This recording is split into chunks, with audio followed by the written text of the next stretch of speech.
Chair recognizes Mr. Cloud. Thank you, Mr. Chair, and thank you for being here. In 1996, we passed the Illegal Immigration Reform and Immigrant Response Act of 1996, as well. In the charged atmosphere of a congressional hearing, the focus sharpens on America's border security and immigration policies. Key political figures engage in a critical debate, underlining the complexities and challenges of maintaining border integrity. The discussion delves into the intricate balance between enforcing existing laws, such as the Secure Fence Act, and adapting to evolving border dynamics. This hearing not only addresses the immediate concerns of border control, but also reflects the broader narrative of national security and immigration reform in the United States. In 1996, we passed the Illegal Immigration Reform and Immigrant Response Act of 1996, as well as the Secure Fence Act of 2006, in part to authorize the construction of barriers along the southern border. You're aware of that, correct? I am. I'll note that was both under Democrat and Republican administrations. In 2021, we funded more border infrastructure. You're aware of that? Yes. And I'm sure this is basic constitutional, but as the Article I branch, our job is to make the law. Your job is to execute the law. Is that correct? Oh, most certainly. It is a matter of fact I've been very proud And yet you to, canceled enforce contracts the for law. construction of the border wall. Is that true?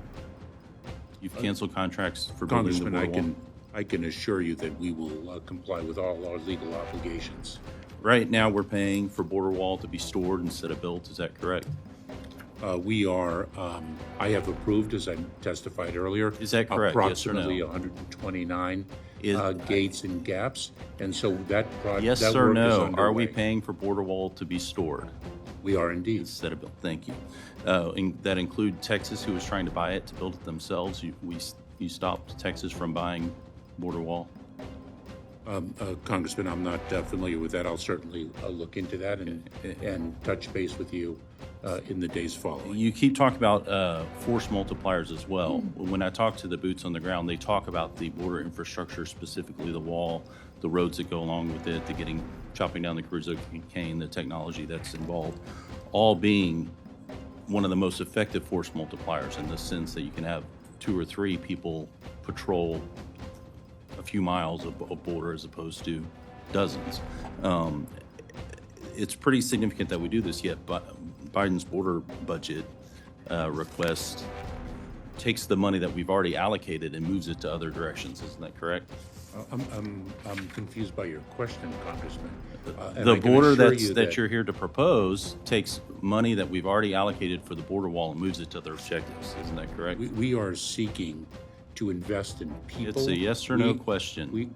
Congressman, We- are we- seeking we're- to invest in It's not a people it's and not a technology. either or people or border infrastructure.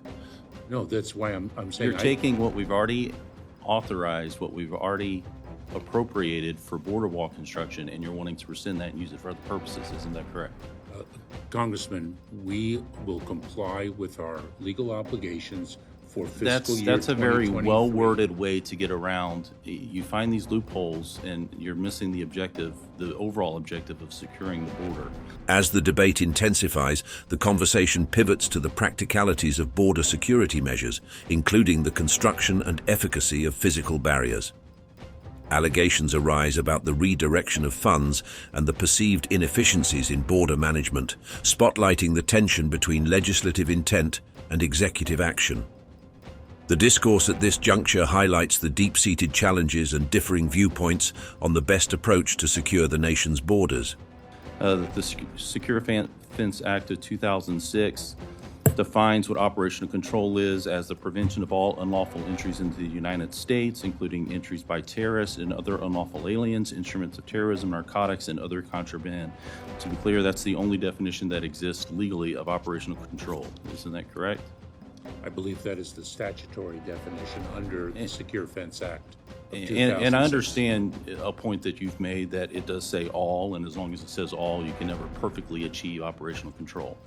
The hearing draws to a close, yet leaves a lingering array of unresolved questions regarding the direction and effectiveness of U.S. border policy. Reflections emerge on the broader implications of these discussions, pondering the impact on immigration reform, national security, and the rule of law.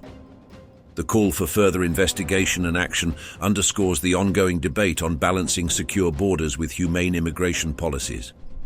Today's discourse ends, but the journey towards a comprehensive and effective border strategy continues to be a crucial topic for the nation. There's no question. First of all, increased or decreased? you are absolutely correct that under the Secure Fence Act definition, no administration has achieved operational control. It speaks of preventing all unlawful entries. That means one But your job should be to be moving us in the proper direction. We have more illegal entries. We have terrorists coming across our border, and the fentanyl coming across our border has increased. All these things have gotten worse, not better. So whether you say you've perfectly achieved it, you're certainly not moving toward it. You're moving away from it. We all appreciate the boots on the ground who are doing their best to do the job, but I can tell you, I've been down there. They really don't appreciate the job that they're seeing and the leadership that they see coming out of your office right now. One other question I want to ask you, how many children have been lost between you and HHS? Congressman, I don't know of a single child that we have lost in our responsibility to turn over an unaccompanied child to the Department of Health and Human Services within 72 hours, which is our legal requirement. The Biden administration cannot find 42,577 children. I'm not aware of a single child that we have lost in executing our responsibility to take a unaccompanied child in right our now, custody the Biden administration and turn it cannot over find to the Department of Health and Human Services. 42,577 children who are going to, quote, sponsors, many of whom are connected to cartels. And it astonished me yesterday that you have never seen these. I personally dug these out of the mud at a gap in the border. It says coming and going in Spanish on it. On it are digital numbers that the cartels use to track people to make sure they're paying their way, both before they get into our country and after they get in our country. I brought these as a gift to you because I have a number of others, and I'll be happy to give these to you. Last year, we were told that we were going to plus up the budget, and because of it, we'd be able to secure our border. We do all these great things, raises for the good men and women, boots on the ground. And I asked this question. I said, the problem is we write the check to secure the border, and the Biden administration gets it, and they say, yay, more money for human trafficking operations. How is that going to change? Yet what we've seen over the last year is the continued operation of the border being even more a sieve, even more aiding and abetting the cartels in their nefarious actions that destabilize Central and South America, Mexico, and make our communities less safe. And so if we are going to address the border funding, we've got to see action, and we've got to see those trends reverse. I apologize, Chair, for going over.